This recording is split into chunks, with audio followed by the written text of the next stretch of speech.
Alafu ndio rudi hapo. Alafu pia 2 acres. 2 or 3. Because the whole land I am told it was 15 acres. The Kenya government has agreed to have a factory located here in Ikolomani, Kakamega County, and we are grateful to the government for that.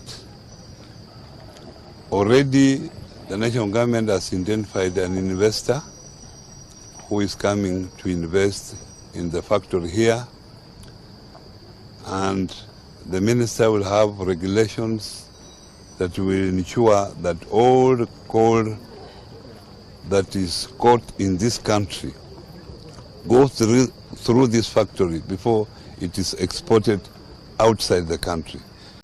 What I know that the president will come here and due communication will be done. And I know every leader will be involved. In fact, as soon as we know, we confirm that Monday is the D-Day, we were proposing that we have a leaders meeting in Nairobi on Friday, so that as leaders, all leaders in this region are here. But in everything, there must be a starting point. You can't be talking to 100 leaders. You talk to relevant ones first, then involve the rest. President visiting the region is not an exercise of the governor. It's the exercise of the national government. It's a national function. So the national people, we have the regional commissioner, county commissioners, they will communicate to the leaders. Because me, I have no that responsibility.